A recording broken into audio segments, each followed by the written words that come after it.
ఛానల్కు స్వాగతం. ఈరోజు మనం కానిస్టేబుల్ కొడుకు కోట్లకు పడగలెత్తాడు, గాలి జనార్దన్ రెడ్డి అక్రమ చరిత్రపై ఒక సమీక్ష చూద్దాం. బళ్ళారిలో సాధారణ కానిస్టేబుల్గా పనిచేసిన చెంగారెడ్డి కుమారుడే మైనింగ్ కింగ్ గాలి జనార్దన్ రెడ్డి. వాస్తవానికి చిత్తూరు జిల్లాకు చెందిన చెంగారెడ్డి కుటుంబం ఆ తరువాత బళ్ళారికి వలస వెళ్ళింది. గాలి జనార్దన్ రెడ్డి అత్యంత సాధారణమైన జీవితం నుండి కోట్లకు పడగలెత్తి అత్యంత సంపన్నుడిగా ఆవిర్భవించడం వెనుక ఒక అక్రమ చరిత్రే ఉంది. 1967లో జన్మించిన జనార్దన్ రెడ్డి కేవలం 21 ఏళ్ల వయసులో బళ్ళారిలో ఎన్నేబుల్ ఇండియా సేవింగ్స్ అండ్ ఇన్వెస్ట్మెంట్స్ కంపెనీని ప్రారంభించి ప్రజల నుంచి పెద్ద ఎత్తున డిపాజిట్లు వసూలు చేశారు. ఎల్ఐసికి ధీటైన సంస్థ అంటూ ప్రచారంతో ఊదరగొట్టి సామాన్యుల నుంచి డిపాజిట్లు సేకరించారు. బళ్ళారితో పాటు కడప, కర్నూలు, చిత్తూరు జిల్లాల నుండి పలువురు డిపాజిట్లు చేశారు. ఈ సంస్థపై రిజర్వ్ బ్యాంకుకు పలు ఫిర్యాదులు రావడంతో ఎన్నోబుల్ సంస్థను ఆర్బీఐ మూసివేయించింది. అప్పటికే పెద్ద ఎత్తున పొదుపు ఖాతాల్లో డబ్బు పెట్టిన వేలాది మంది ప్రజలు నష్టపోయారు. అదే సమయంలో గాలి జనార్దన్ రెడ్డి తన సోదరులైన కరుణాకర్ రెడ్డి, సోమశేఖర్ రెడ్డిలతో కలిసి చిట్ ఫండ్ వ్యాపారం ప్రారంభించారు. ఈ క్రమంలో మైనింగ్ వ్యాపారంలోకి అడుగుపెట్టారు. ఓబులాపురం మైనింగ్ కంపెనీని ప్రారంభించారు. ఇనుప ఖనిజం అమ్మకాలతో భారీగా డబ్బు సంపాదించారు. నాటి ఉమ్మడి ఆంధ్రప్రదేశ్ ముఖ్యమంత్రి వైఎస్ రాజశేఖర్ రెడ్డి ద్వారా ఓఎంసీకి ఉమ్మడి అనంతపురం జిల్లాలో మైనింగ్ లీజులు పొందారు. మైనింగ్ దందాలో డబ్బు వస్తున్న కొద్దీ రాజకీయ అండ అవసరం కావడంతో గాలి సోదరులు బీజేపీలో చేరారు. కేవలం 69 హెక్టార్ల మైనింగ్ లీజు పొందిన గాలి జనార్దన్ రెడ్డి కంపెనీ ఓఎంసీ అక్రమంగా అంతకు రెట్టింపు మైనింగ్ జరిపిందని సిబిఐ దర్యాప్తులో తేలింది. ఈ క్రమంలో కర్ణాటక, ఆంధ్రప్రదేశ్ సరిహద్దులను కూడా ధ్వంసం చేశారు. 60 లక్షల టన్నుల ఇనుప ఖనిజాన్ని విదేశాలకు అక్రమంగా ఎగుమతి చేసినట్లు విచారణలో వెల్లడైంది. అక్రమంగా ఇనుప ఖనిజం తవ్వడం, రవాణా, ఎగుమతులు, విక్రయాల ద్వారా గాలి 100 కోట్లు గడించినట్లు తెలిసింది. అప్పట్లో ప్రైవేట్ హెలికాప్టర్ రుక్మిణితో పాటు అనేక లగ్జరీ కార్లను గాలి ఎంట సీజ్ చేశారు. మైనింగ్ మాఫియాతో కోట్లకు పడగలెత్తిన గాలి అనంతర కాలంలో ప్రభుత్వాలను సైతం శాసించే స్థాయికి ఎదిగారు.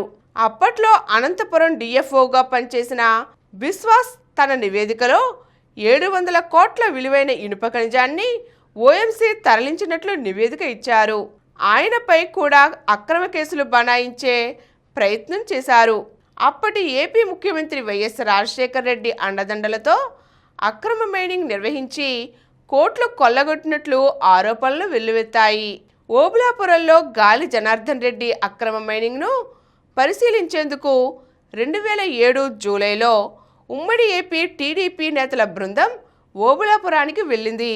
ముఖ్య నేతలు అచ్చెన్నాయుడు, దేవినేని ఉమామహేశ్వరరావు, నిమ్మకాయల చినరాజప్ప, ఎర్రబల్లి దయాకర్ రావు, నాగం జనార్దన్ రెడ్డి, వేం నరేందర్ రెడ్డి, పినిశెట్టి రంగనాయకులు, బీసీ గోవిందప్ప, మెట్లు గోవిందరెడ్డి, కొప్పుల హరీశ్వర్ రెడ్డి, చిన్నంబాబు రమేష్, పడాల అరుణ, లలిత కుమారి, బొమ్మిడి నారాయణరావు, అమర్నాథ్ రెడ్డి, రాజేంద్ర ప్రసాద్ తదితరులు అక్కడకు వెళ్లకుండా పోలీసులు అడుగడుగునా అడ్డుకున్నారు.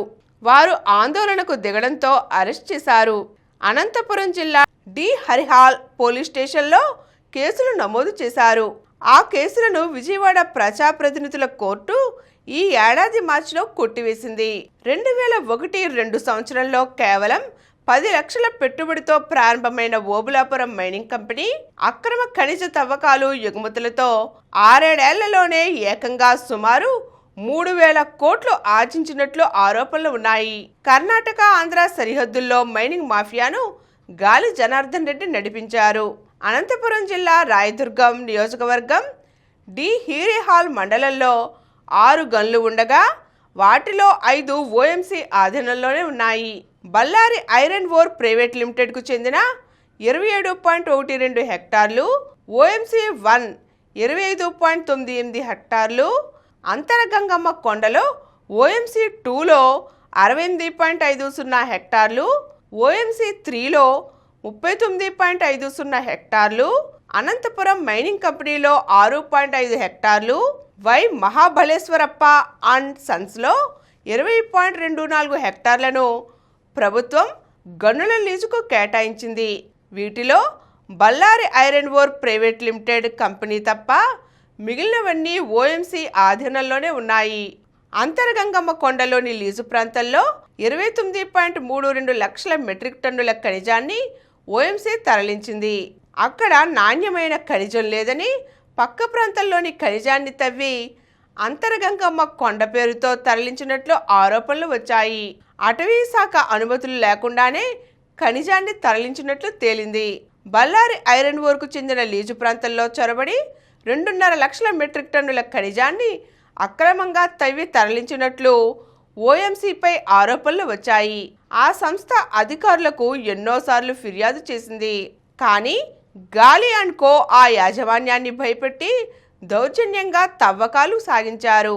అక్రమ తవ్వకాలు చేపట్టే ప్రాంతాలలో తుపాకులతో సాయుధ బందోబస్తు ఏర్పాట్లు చేసుకున్నారు. ఇలా అతి సాధారణ జీవితం నుంచి సొంత హెలికాప్టర్లో కర్ణాటక సచివాలయానికి వెళ్లే స్థాయికి అక్రమంగా ఎదిగిన గాలి జనార్దన్ రెడ్డిపై కేసులు విచారణకు వచ్చాయి. 14 ఏళ్ల విచారణ తరువాత సిబిఐ న్యాయస్థానం గాలికి 7 ఏళ్ల జైలు శిక్షను ఖరారు చేస్తూ తీర్పునివ్వడం జరిగింది.